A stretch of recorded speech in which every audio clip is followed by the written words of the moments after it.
Happy Thursday. Happy October, everybody. We are here with the first webinar for October. Today is social media for small business, focusing on Twitter.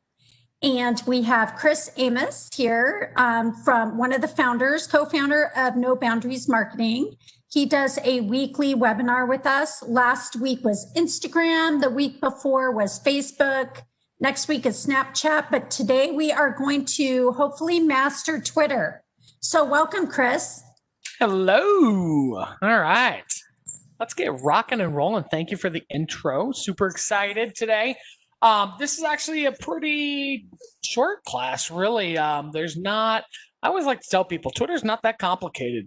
When you really break it down to its core elements and, how you're going to interact with it, it's really, in my opinion, one of the easiest social medias because, again, there's just not a lot to it. But with that said, we'll go through, we'll kind of rock out what you need to know, and we'll give you some tips or some best practices, rather, on how you can succeed, if you will, and we'll go from there. So, to start off, Twitter. Pretty interesting. Used to be a huge dominant social media, and that, in fact, took up the number 2 spot for quite a while. And then as kind of time went on, interest started fading. There wasn't a lot of innovation being done. People lost interest. And so it started kind of fading into the background, and then entered Donald Trump. And then boom, everybody's back on Twitter again to hear what he has to say next. So love him or hate him, he was the best thing that's happened to Twitter in a long time. So looking at this here, Twitter, right now, 22% of U.S. adults use Twitter. So again, not the most populous of the social media channels, but still viable, still has a specific target audience. So it is mostly made up of men. It's the one demographic or one social media channel that's not, kind of 50-50. This one is dominant for men, 66% of men, 34% of women. And then when we look at the age groups, really it's kind of contrary to what you might think. Based on its age, a lot of people think, well, you're going to find an older demographic on Twitter. Actually, quite the contrary. The younger kids tend to prefer it just based on its short elements, its immediate gratification, if you will. So 44% of it's basically, sorry, let me break that back down. So 44% of 18 to 24-year-olds use Twitter, 31% of 25 to 30-year-olds, 26 from that 30 to 49-year-old demographic, 17% for the 50 to 64, and last but not least, our seniors at 65 plus, only about 7% of those guys use Twitter. So it's one of those interesting things. I call Twitter the most restrictive of all the social medias, being that there's a lot of intricacies, a lot of restrictions in what you can and can't do, and not so much from like the censorship standpoint, more so from the number of characters you can do, the how to post, descriptions. It's not, again, you're not writing books on this by any means. What you're doing, you're short, sweet, and to the point. Let's just say that. Now, to create a Twitter profile, again, super, super easy. So this is our business profile here. I also have a personal one, which, again, I'll be honest, I'm not very active on Twitter. I tend to focus on where my demographic or target audience is at, which is primarily LinkedIn and Facebook. But again, this really success for Twitter all falls around, understanding those numbers that we just gave you and to see, does your demographic fit into that? Now, where most businesses, they'll say, listen, I'll take anybody and everybody. Well, that means that Twitter does fit your demographic. And if that's the case, you have to understand how to use Twitter. And you have to understand, again, what do you do? How do you do it? All that fun stuff. How do we connect and engage with our target audience? Because as with all socials, that's what it's all about. It's all about engagement. How do we make sure that our clients, our target audience, see and how we have visibility in front of that population? So to start off, we'll just kind of start with how to create a Twitter account. So obviously, you go to Twitter. It's pretty self-explanatory. If you had a Twitter account before and you want to try to recover it, again, there are steps that you can do from that. Believe it or not, I got a lot of clients that, they've had it. They set it up years ago, don't remember it, but want to kind of get back into it.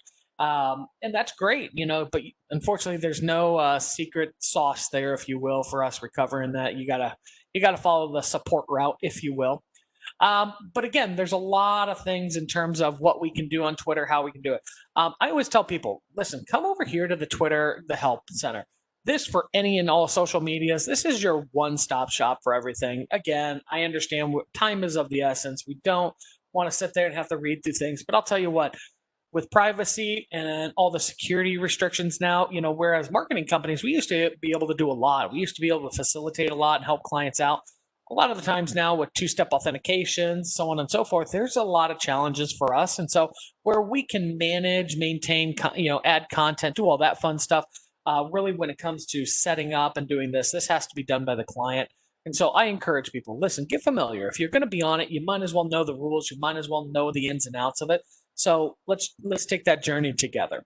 So looking at this again, twitter.com, it's help.twitter.com or business.twitter.com. There's a number of, again, different little URLs that you can use to access information, but check them out, get signed up, go on from there. Once you create your account, just like every other social media, the key is consistency. The key is dynamic visuals. You really want to make sure that you're giving your target audience what they want. When we look at this, again, I say consistency to me is super important because, regardless if you look at my website, you look at my Facebook page, wherever you decide to connect with me, I want you to see the same look and feel. Now, why would I want to do that? You might think, oh, well, I want to diversify things. I want to create, I want this for my Twitter because, they offer this ability. I mean, granted, they're all pretty much about the same. But when you really think about things from a branding perspective, I want to make sure that when people see my logo, they don't wonder, well, what does NBM mean? Oh, no boundaries marketing. Got it. I want that to resonate in their head. I want them to know that when they see my logo, they're going to trust the information that's on that page. The other thing that I encourage is, again, you have to complete your profiles. You have to make sure that everything is there as much as humanly possible. You want your website link there. Again, location, if you have one. There's so much, like you need to make sure that when you're setting up everything, that it's consistent. So again, you can share your link profile. Like there's a lot of benefits to doing this and making it easy to basically engage with you as a business. Now, on the left-hand side, again, it's set up very similar to most social medias. Again, when you look at this, you have your news feed over here. You have all, trending tweets, stuff like that, suggestions on who you might follow. That's kind of a big one. So we're going to talk about that one here in a minute. But all in all, these are our tweets, tweets and replies, any media, if we upload videos, stuff like that, likes, so on and so forth. You can kind of follow through here and see all that fun stuff. Notifications, these are anybody who, this is Janine with Economic Development here. We follow her. So, we have certain tags on certain people that I want to hear from, that I want to see. Messages, people can send you direct messages here. So again, much like any of the social medias, they have that, connection. You can bookmark, you can create lists. This is your profile option. This is my profile.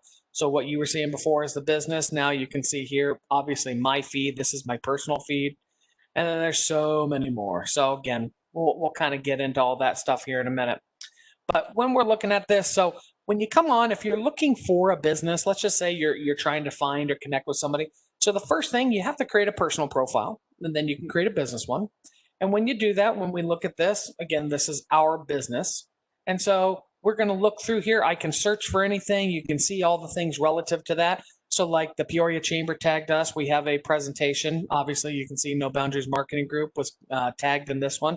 So we had a presentation earlier in the week with those guys on Monday.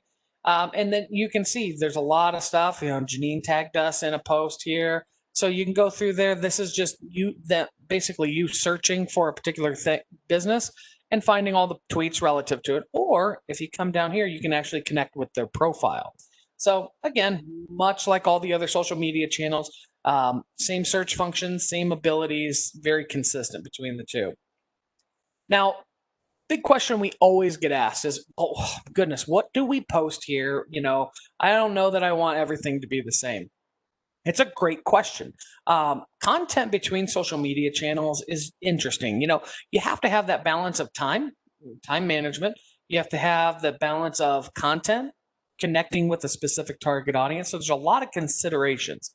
Now, as a best practice, I can tell you for us, we're a small business, just like most of the people on this call today. and most of the community. I mean, the majority of us here that are going to learn from these segments are small businesses.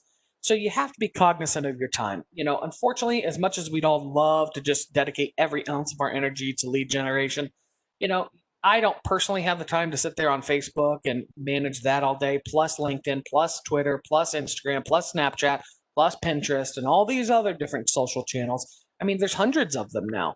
And so, unfortunately, that there needs to be a balance between that. So, what I suggest to clients is this: when you're looking at what you're looking to engage with, or who you're looking to engage with, was probably a better statement. But whoever you're looking to engage with, we need to find that platform that's most likely to connect, that you're most likely to connect with them on. So again, if your target audience being the demographic, 44% of 18 to 24-year-olds use Twitter, if that's your target demographic, I would tell you Twitter's probably a really good medium for you. Now, if you're more, kind of diversified, you're really trying to connect with everybody, again, we want to look to where our time can be spent most effective, and that's probably going to be Facebook. Again, the younger demographics tend to avoid Facebook, but it doesn't mean that it's not a viable medium. Certainly, we could get into the debate on, who would spend more in your store, an 18 or, a 30-year-old, so on and so forth. So those are kind of those questions that you need to ask yourself. But realistically, most of the businesses I interact with, you have a pretty solid understanding of who your target demographic is. So again, it's just about connecting on that particular platform. Now, Twitter, for example, your content is based on short, concise messages. You want that, think about just, again, dynamic subject lines. I always try to equate it to emails. Emails are really interesting because if you think about how many emails you get in a day and you think about those subject lines and what catches your attention the most, I use that example as, kind of like Twitter. You need to have that dynamic statement, 160 characters of just pure gold that really, really just boom, connects with somebody. Now, when you look at our recent post, again, International Coffee Day, hashtag favorite day in the world. When we look at this, again, short, sweet, to the point. Today's International Coffee Day. So again, we have that little hashtag. I'll teach you about hashtags here in a minute. So stop over to your local coffee shop and support them. Also find, what's your favorite drink, so on and so forth. And then we have a couple other hashtags for our business. Now, best practice, anywhere from 2 to 10 hashtags is appropriate. Twitter's going to tell you anywhere from 1 to 2. Again, what a hashtag is essentially you're connecting with, other people, or search for, when users come online, they're going to search for this stuff. So that's basically you connecting with search. When we click on that, obviously that puts that into our search bar for us, and you can see all of the different posts. So if I'm coming on Twitter and I want to find out about puppies, I come in here, hashtag puppies, and boom. Now we're going to see hilarious videos on puppies, which I'm half inclined to watch this one. However, I will stay focused. So when we look at this, again, hashtag puppies, hashtag, let's just do marketing. You can do this all day long. This is a great way to even, kind of do a little competitive research on your competitors if you have a specific heading or industry. But again, you can come in here. Twitter is it's just tons of content, tons of information. So again, look at this stuff. This is the way people find news. If we did Donald Trump, Biden, anything, if you're into politics, you can put that stuff in there. But again, it's just about finding that connection piece. So what we suggest is, again, 2 to 10 hashtags. They need to be highly relevant, highly specific. We want to make sure that we're connecting with our target audience. So again, we're not going to, I'm not just going to put random, let's just say hashtag websites. I'm not going to do that because that's not relevant to International Coffee Day. But, if I'm to my surprise shuttle, I might do hashtag airport shuttle, hashtag travel. Those are relevant hashtags for that particular company. Same thing, TechCelerator, hashtag business incubator, something like that. So again, you got to think intuitively about what would people be searching for, not just on Twitter, but just in general. In terms of the type of posts that you want to do on Twitter. Now, again, this isn't that much different than really any other social platform. The only difference is you're restricted in the number of characters you can actually post. So you got to be really concise with your message. There's no books here. You're not going to find this long drawn out story, paragraphs, click read more and all that stuff. You're not going to find it here. Anytime a profile or a whatever you're posting, a tweet, is longer than what it allows for, you're going to see links, and then it's going to take you to wherever it is that source is. So, when you look at that again, short, sweet, to the point, you want crisp, concise messages. Some people are always asked, well, do I need to make sure that it's as long as possible? No, you need to focus on the message more than the quantity, if you will. The other thing, again, is imagery. This is no different than any other search platform in that dynamic images have taken over Twitter as well. Now, whereas we talked about this before, that it's primarily content-based, you're right. There's a lot of content, and sometimes there is no image associated with it, and that's okay, depending on what you're posting and how you're posting it. But if you really want to capture somebody's attention, again, you need that dynamic visual. You need that engagement piece, especially if your target demographics that 18 to 24-year-old. So again, that 44% of Twitter right there live in that realm. The next thing we'll talk about here is how to build followers. And that's, again, there's a lot to that. That's not just as easy as saying, oh, go do this and you're going to get followers. Do yourself a favor, never buy followers. That defeats the purpose of doing this. A lot of people will, they try to build followers, by paying for it. And there is a paid search, there is a paid feature of Twitter to get some additional visibility. That's an awesome service.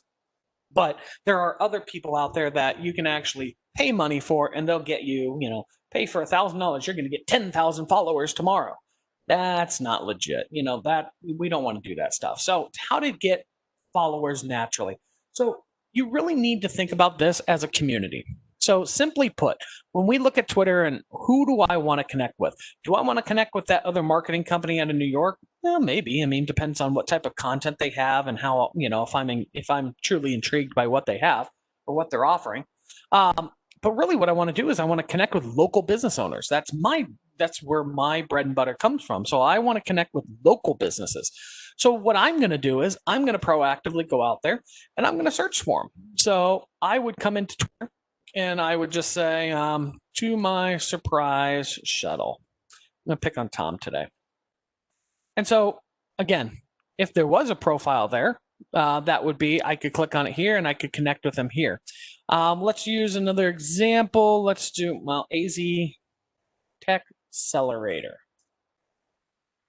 So when we come here, now I'm already following them, but this would be a great opportunity. Here it is. It comes up. I would want to follow them.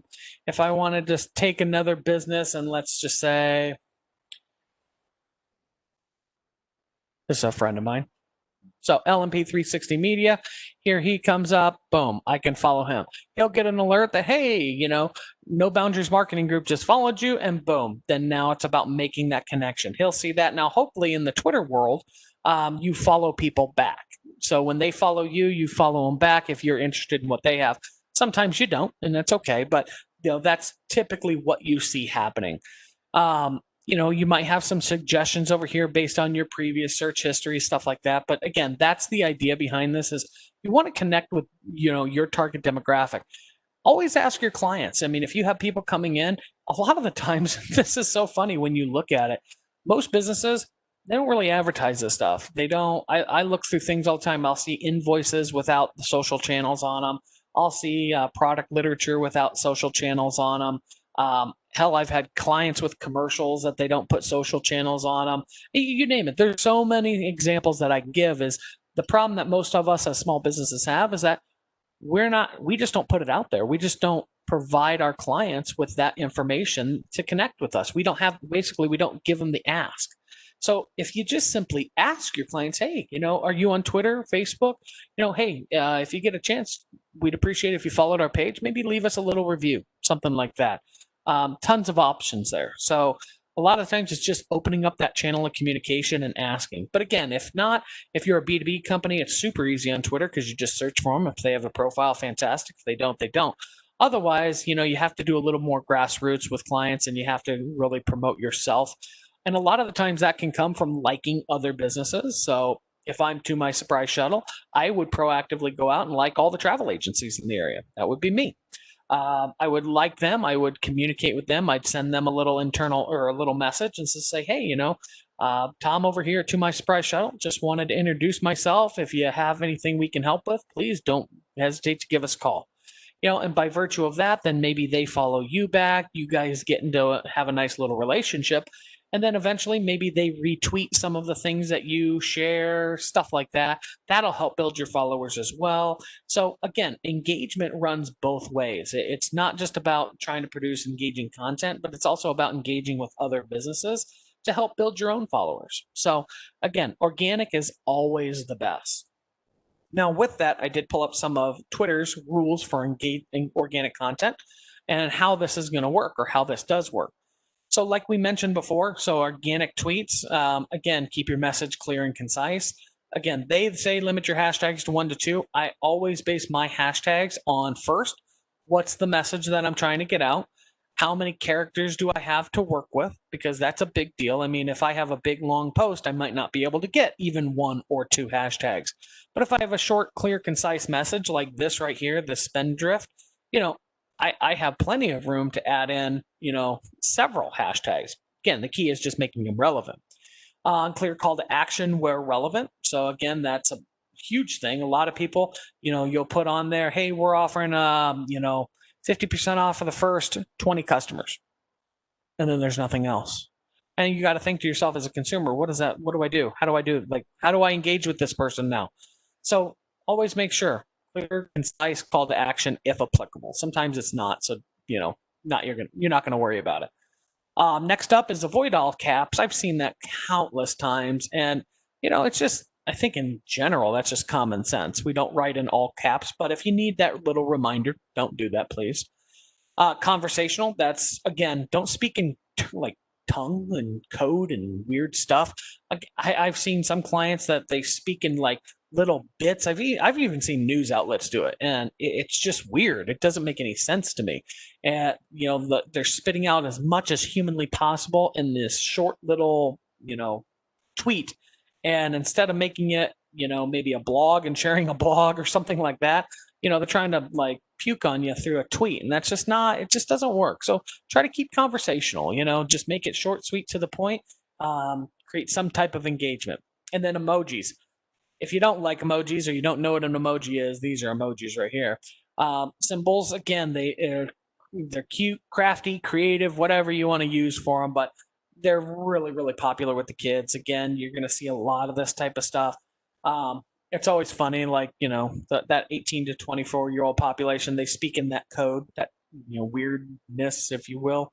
And so, they'll put a series of these hashtags up there, and then all of a sudden that has some specific meaning to that demographic. So you really want to, get technical. You really know your target audience. That's when you've hit your A game right there. Let's see here. Other than that, organic tweet, I can't talk today. Organic tweet creative. This is, again, we mentioned this on a lot of our social classes. We tell clients all the time, use Canva. I don't get paid by Canva, so again, plug for them. I just happen to use them, and I happen to find their platform super, super easy to use. But again, there's tons of options there. It'll help you create your posts. You can even, I think they're even launching a syndication service now where they'll actually kind of like a Hootsuite. But anyway, tons of opportunity with Canva, but create that dynamic visual, adding media to your tweet can help it stand out. I think that just is common sense. That applies for all social medias. You want to avoid images with heavy text. So again, there are policies against that. So you want to make sure that your image is an image. Your image is not, more text to expand your tweet. I've seen that one before. Don't do that.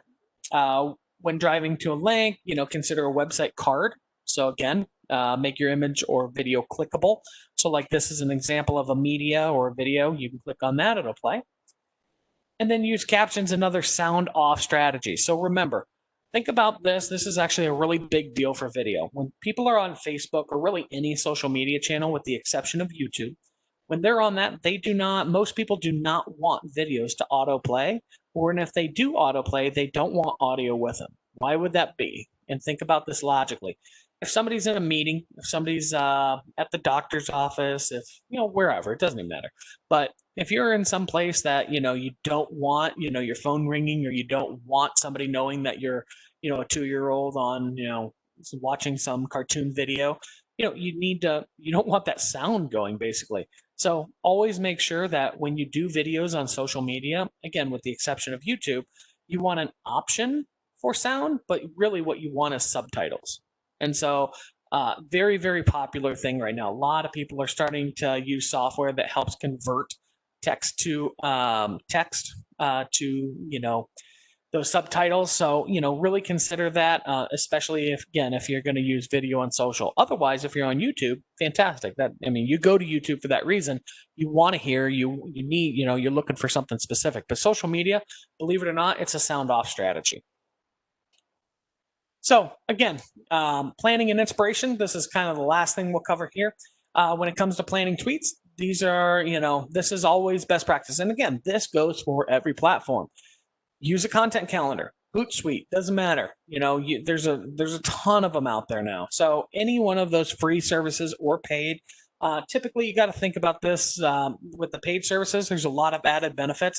Again, some of the top questions we always get is when should we post, blah, blah, blah. Those are the services. When you pay for them, they provide you that information. So it's great. They use your demographic or your analytics to help paint or mold that picture for you. So there is a value behind paying for it. If we're in the boat where we just can't afford that quite yet, again, you just need to be more, diligent about posting consistently and scheduling posts. Keep a bank of evergreen approved tweets on hand. So what does that mean? So that just means those, I wouldn't call them generic. I don't like to use the word generic, but let's just say fun posts. Today's International Coffee Day, those type of things. Just generic, if you will, posts that are just right on hand that you can post at any time just to, create some content. So keep those there. Schedule tweets. Again, that's just common sense. You just need to make sure that you're consistent. So again, our strategy and what we do internally as a business, I have all of my posts scheduled out for the month. Usually by the first day, I'm actually going to work on October's this weekend. And so we do them all at once. And then what I find myself doing is throughout the month, as things come up, as new information gets shared, then I'm just posting those as things come. But again, I have my base or core content developed well in advance and already scheduled. So that way, you know what? Like this week's been really a kind of a crazy week and I haven't really had a chance to jump on social all that much. So, I'm not leaving my followers behind. We're still consistently building and still providing quality content. It's just not that, demanding for us, if you will, right now. So awesome idea to just schedule out in advance. Other things too, help create content themes for the week. So again, Thought Leadership Thursday, you always see we do Marketing Mondays or Motivational Mondays. Those are always fun ones. But think about your industry and what you can kind of creatively adapt to you and, go with it, run with it, but be consistent. That's the thing. Don't do one Motivational Monday and then not hit another Motivational Monday for another month. It's not very motivational. So, and then, look for opportunities to participate in recurring weekly hashtags. So again, if you are part of an industry, if you're part of a network of businesses, try to create consistency with them, posting recurring hashtags on things to connect with that target audience. So this is once you get a little bit more advanced with Twitter, you'll start to kind of see what industries do. And that's another good way to kind of build what you should post and how you should post is do a competitive review. Look at your competitors in the market and see, what are they doing? How are they interacting with people? What could we pull from them? You don't want to pull their posts. You definitely don't want to retweet your competitors' information, but at the same time, you can pull some content strategies from them. You can see, what are their followers engaging with, because obviously that's a demographic that you should be able to reach out to as well. So a little competitive research can go a long way. So that's pretty much all that I have. We're trying to keep this basic so you guys can pull some little tidbits away. Certainly, there's some more comprehensive strategies behind Twitter that we can get into for those who are a little more advanced with it. But I think at this point, we'll open it up to some questions. So I'm going to open up the chat here on my side.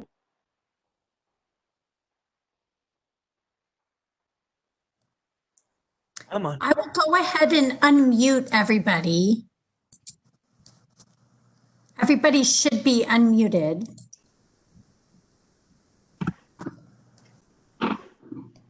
Okay, did anyone have any questions for Chris here? I know we had one that came in from CJ in the chat just saying, hey, follow me, follow Maricopa SBDC and CJ at CJ underscore AZ underscore SBDC.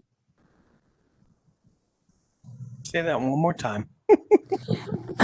So CJ asked to follow the Maricopa SBDC and follow CJ. It's at CJ underscore AZ underscore SBDC. DC. There we go. There's CJ. Yay! Boom! Look at that. That's simple. And I love your hashtag, CJ. Business analyst, Maricopa SBDC, small business. Love it. Yeah, I'm trying to find out if our SPDC has 2 Twitter files, because one that I said to follow, I have that CC in between it, and I'm like, why do we have that? Community college? I don't know. So I sent over a text to our ops people to ask them, do we have another one that we're using? Because this one, the last entry was in November of last year. So. Yep, this one's back from 2015. So, hey, this is a great opportunity for business owners. Don't do this. Don't create multiple profiles. It confuses people. Exactly. But I like doing Twitter. I actually posted Julie's link for this session out there. Say, hey, we're doing this now. Get on, just because it is quick, it's fast. Yep. And honestly, I think there's a time and a place for Twitter. I think, for some business owners that, depending on the company, it's super convenient. It's super, awesome to just be able to throw thoughts out there, and be a part of that conversation. For other ones, unfortunately, without that consistency, that's where I think things become challenging for business owners. And so that's why we always encourage, if you're going to take something on, just be consistent with it. The one thing I wanted to ask you though, did you have to get the business Twitter account to be able to schedule, tweets, or can just anybody do that? No, anybody can schedule. So you can go in there, you can schedule. Even if you connect your personal accounts to any of those services and stuff like that. I used to have a Hootsuite account. Now I just do it through my own dashboard that we created. But yeah, you can schedule anything.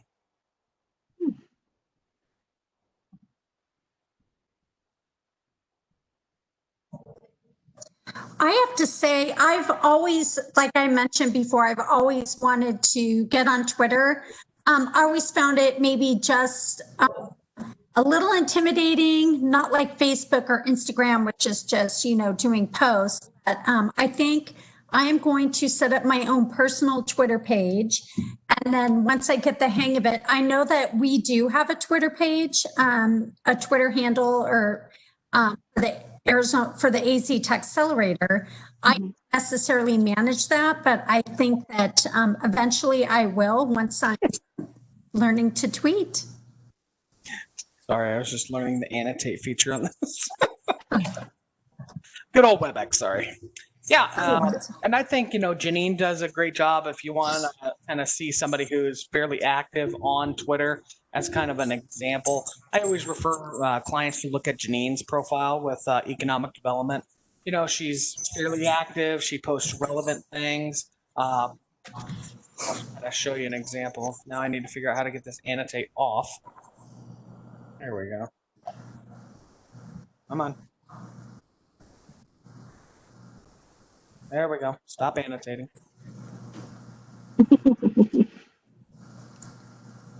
There we go.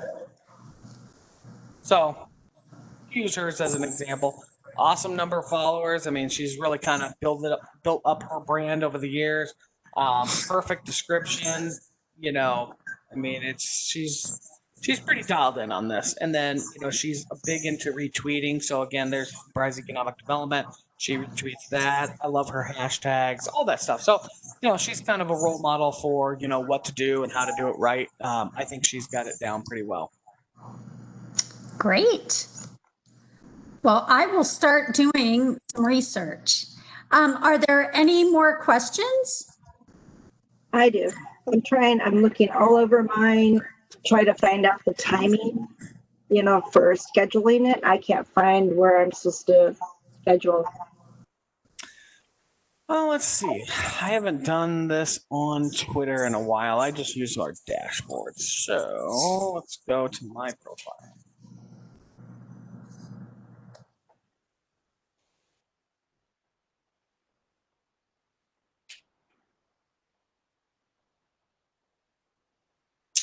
Have to look that up. Yeah, I don't think I have an answer for that right this second. I'll have to figure it out. So I know for a business we can, but Yeah, there we that's what I go. was, that's Schedule. what I was wondering. Hold on, Right where'd you go? How'd you do that? Right there. Oh, okay. Oh, so you have to physically, okay, that makes sense.